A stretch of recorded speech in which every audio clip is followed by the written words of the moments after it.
This is your news source evening bulletin for today, Tuesday, the 21st day of August in the year 2018. Here's what we're tracking tonight. Police investigators are on the hunt for 3 men who carried out an early morning robbery on the owner of the Real Value supermarket on Church Street. The owner lives above the supermarket, and according to the police, it was just after 4 o'clock this morning that he was awakened from his sleep by one of the 3 bandits who had reportedly gained access to the building from an unlocked door on its eastern side.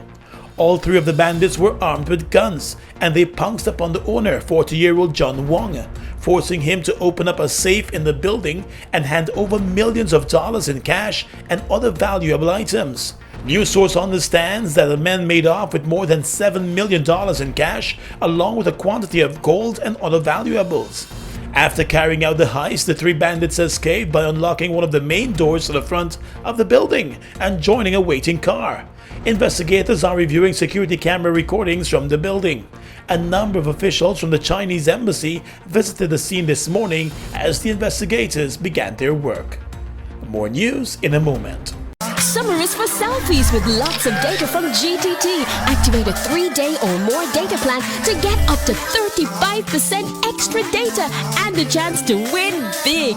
LOL this summer with GTT, Guyana's #1 network. Summer is for friends, weekly prizes, and super summer getaways from Caribbean Airlines. So top up $1,000 or more and get 25% bonus credit plus a chance to win big. LOL this summer with GTT, Guyana's #1 network. Welcome back. In the world of business, with the government holding firm to ensuring a liberalized telecommunications sector by the end of this year, local telecommunications giant GTT says it is ready to embrace a liberalized environment. The company's chief executive officer Justin Ned hosted a media conference this morning and said the process is moving forward and GTT is prepared for the eventualities. We are absolutely ready to negotiate with the government, and we have teams that are dedicated to it. We have exchanged lots of documents. We've submitted documents, we submitted proposals to the government, and we are ready to, on paper, liberalize the sector. Questioned about the time frame for the end of those negotiations, he said it would be foolhardy to give such a time frame since GTT is just one party to the negotiations. He said the discussions so far with the government have been fruitful on the issue, adding that while it is out there that GTT holds exclusivity on providing internet and international calling services, it should also be out there that GTT is not the only company providing the services. The reality is that we've got, on paper, exclusivity for international long distance. We're not the only one that provides international long distance services. We've got exclusivity of providing internet and data services. We're not the only one that provides it. And we've got the exclusivity to provide landline services. Well, we are the only one that still provides it. And I would hazard a guess that's the case because it's not economically attractive for others to provide it. So, am I concerned about liberalization? We operate in a competitive space already. What liberalization will do, in my belief, is level the playing field where we all either pay 45% taxes and adhere by the same regulatory rules. And I like our chances. Like I said, we've got an awesome team. We have a mindset of really pushing hard to improve services. Mr. Ned said as it is now, GTT already operates in a competitive space, so therefore it would have no major concerns about liberalization. He said he believes GTT's awesome team is ready for what the opening up of the market will bring. He told reporters that the company is not a perfect one with the provision of its services, but it is making moves to ensure its various services are improved across the country. Turning now to education, over 300 teachers in the mining town of Linden turned out at Elisha's Hall today at Mackenzie to show their full support of the move by the Guyana Teachers Union to begin a nationwide strike action from next week. GTU President Mark Light and a team from the union traveled to the bauxite town today as they continued their national outreach to brief teachers on the union's position with regard to the negotiations with government for increased salaries and its decision to call the strike. Mr. Light told News Source that the Linden teachers are fully supportive of the strike action and the efforts of their union. On the issue of the GTU being unable to provide teachers with financial support during the strike, Light said the teachers appear willing to make the sacrifice. The salary for teachers will likely be slashed for the days that they will not be working. In the past, the union was responsible for providing cash relief to cushion the effect of the reduced salaries during strike time.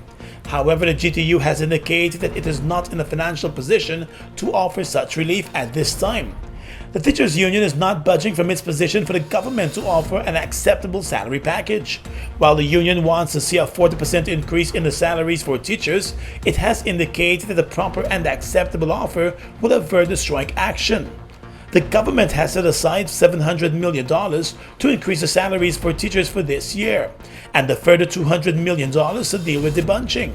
However, the GTU has said those figures would only see teachers earning an additional $5,000 in their salaries. President David Granger told reporters yesterday that the government does not want a confrontation with the teachers, and he is hopeful that the teachers understand the financial constraints facing the government at this time. The teachers do not appear too interested in that type of reasoning. And finally tonight, Public Telecommunications Minister Cathy Hughes believes the time is now for Guyanese to start having intelligent conversations on the oil industry and how this country and its people stand to benefit. Speaking to reporters recently, the minister said too many people appear caught up in the negatives and venting on social media while missing the opportunity to better inform and educate themselves about the coming oil sector. So when are we going to start to have that intelligent conversation?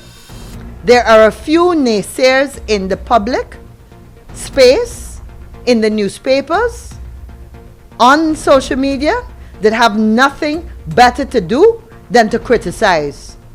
And the reality is, Guyanese people, we need to get up, we need to look at ourselves and start preparing for the opportunities that are coming.